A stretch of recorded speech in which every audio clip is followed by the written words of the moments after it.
like to talk to him. It seems so nice.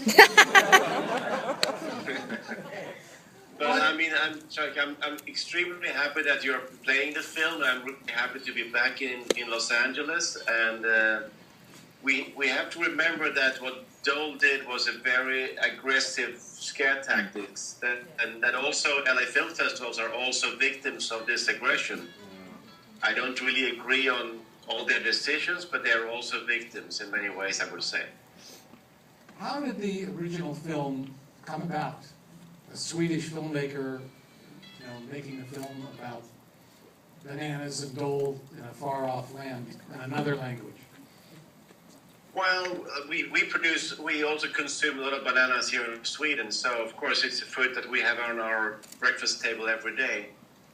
And well, I worked a lot in Latin America and the Third World, and I speak Spanish, so I knew that the story about the banana workers is a very classical story to do. I mean, and now there was a new angle to this classical story with U.S. lawyers representing banana workers. It was it's a very good story. Stories that we always have to do, like documentary filmmakers.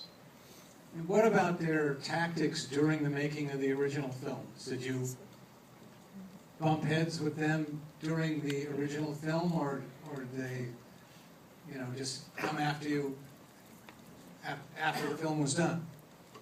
Yeah, no, I think that they were probably aware that I was doing the film because I was present in the courtroom all the time, and so they saw us. And in the previous film, Bananas, Dole are represented with their very best argument because we follow the court case. So their lawyers, their people are talking, their own CEO is talking in the film with their best version. So they're extremely well represented in the film. But they came after us just before the premiere in Los Angeles. And then they came with a full attack. And what's happening with the film now here in the States and other places? The film is traveling extremely well. It goes to festivals all over the world, and we open also theaters in many countries, also including the US, where we'll have a premiere in the end of November. So I'm going to London next week for the UK premiere. So it moves well. But also Bananas in the end did very well all over the world. I mean, in the US they managed to delay the film for 2 years, and then Oscilloscope released it. So let's say in the US we lost a lot, and Dole won in the US with Bananas. But now it's kind of payback time, and also being able to play the film here for you in Los Angeles is a part of it's a sweet thing for me. By the way, I would like to introduce to you a friend and a very important person in this game, and he's actually in the room. My lawyer, my best friend, Lincoln Bandlow. Couldn't he come up? Oh, wow.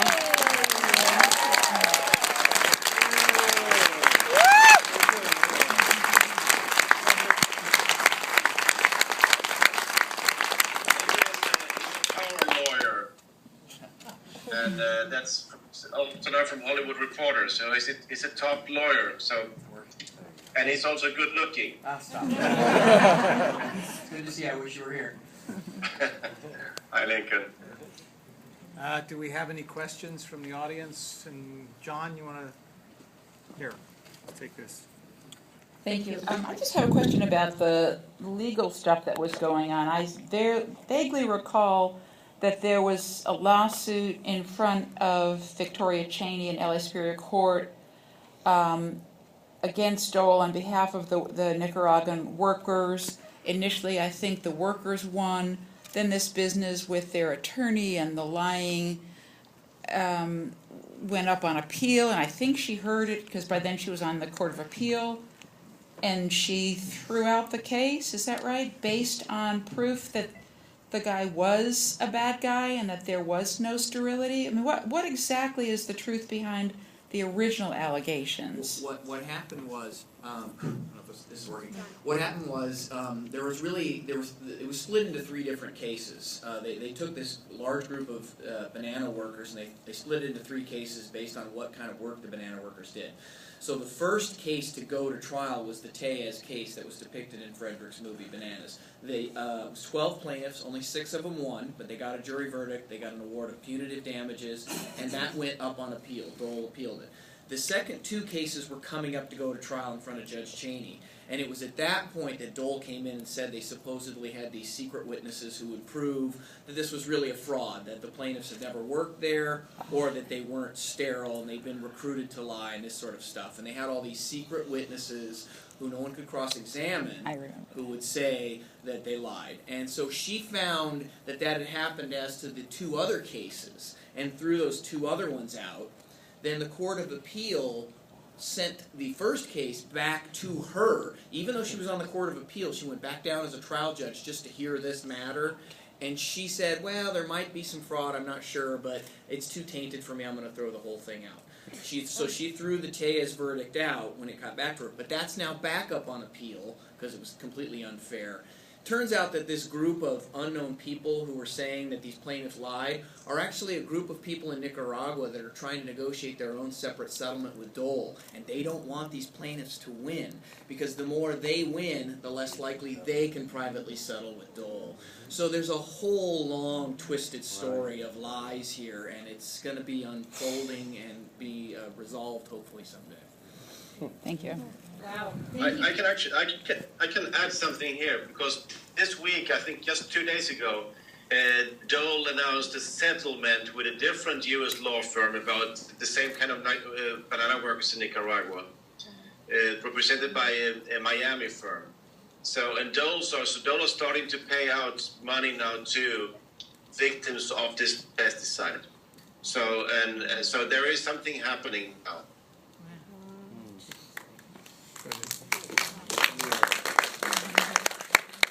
Thank you both for taking such an amazing stand and making a film about it.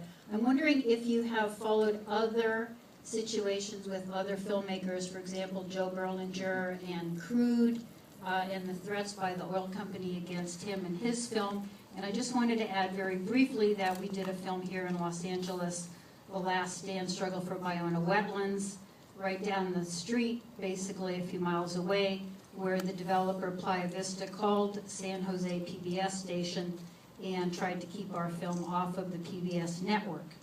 And the producer at PBS stood up and said, you know, no, we're going to show it. And the LA Times also had a business reporter criticize the film. Instead of a film critic, it was the business department, because DreamWorks was involved and they get a lot of money, no doubt, from DreamWorks. Thank you.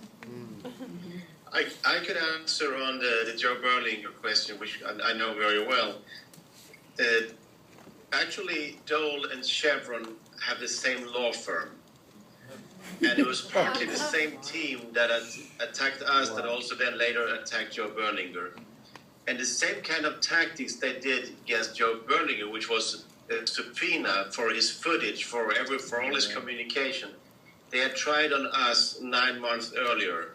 So Dole Good Company subpoenaed both LA Film Festival and ITVS in San Francisco. Luckily, ITVS hired a very good lawyer to fight the subpoena. The lawyer is actually on the stage right now.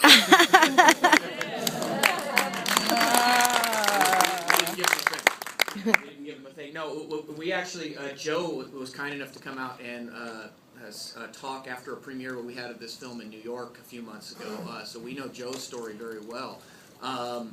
Joe, as Frederick said, all of his film was subpoenaed, and he ended up, I think, spending over $300,000 or $400,000 of his own money fighting all of that. What, $1.3 million he spent. Yeah, he ended up having to fight his insurance company over coverage for it, and ended up not getting it all covered. But he, as Frederick said, it was Gibson, Dunn and Crutcher, the same lawyers who had gone after him for his film. Yes. Lincoln, I was surprised. You were retained by the insurance company, correct? Yes. So I was pleasantly surprised to see what a tight bond you had with the filmmaker and how you encouraged him not to give in. I somehow would have expected insurance retained counsel to say, "Stand down, son."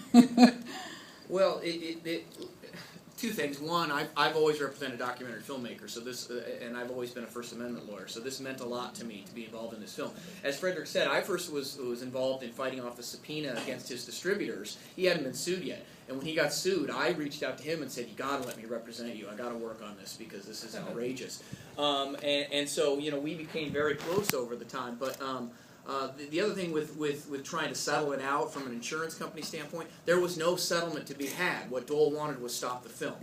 And so that's not up to the insurance company, that's up to that guy right there to say, no, I'm not going to accept that, and so we kept fighting. But he was increasing the costs because That's right. I they're wanted to keep fighting. I didn't want to give up. I mean, it was really important for us that the film should be shown in the US also. I mean, very early, the European broadcasters behind the film, which were around 8 European broadcasters, they had a meeting and they all agreed that they would show the film even if we were sued in the US. So we had quite a good backing from here. But it was, of course, also important to win in the US.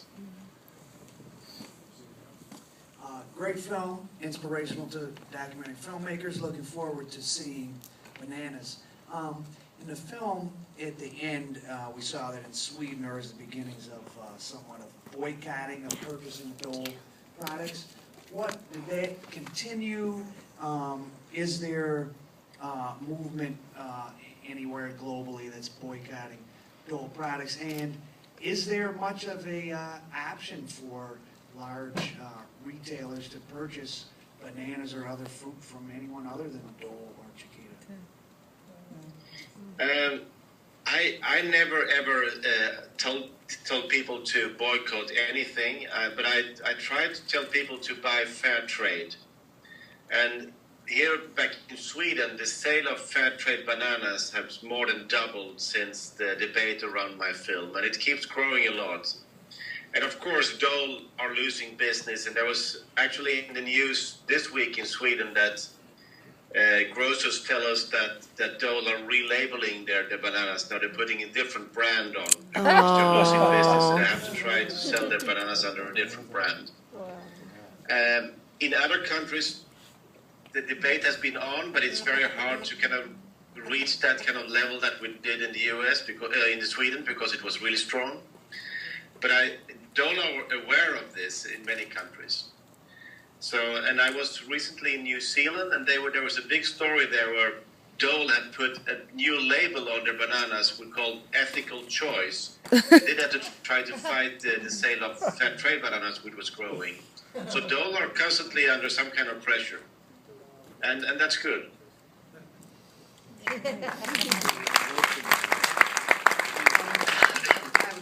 Yours is an extraordinary story, I think, but it seems to me that given the circumstances, 9 out of 10 people would have folded.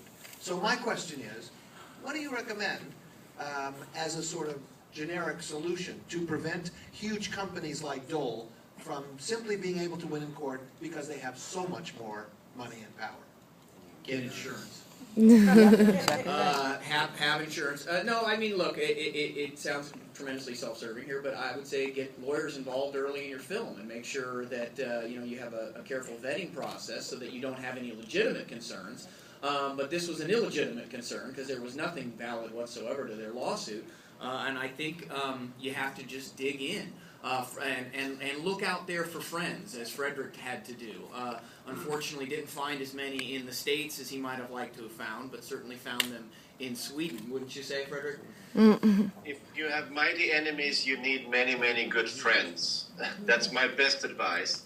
And I think that the second advice is that to all of us, that we have to be more awake when we see colleagues getting attacked. And you have to remember that the attack on me was not only legal. This film is all about that. It's about creating a spin, creating a story that it's about my character. They tried to make me look stupid, and actually they were really successful. Also, a lot of people within the documentary community in the US started to blog and talk about me not being a credible, responsible filmmaker. And that was something constructed by Dole, and they did it very well.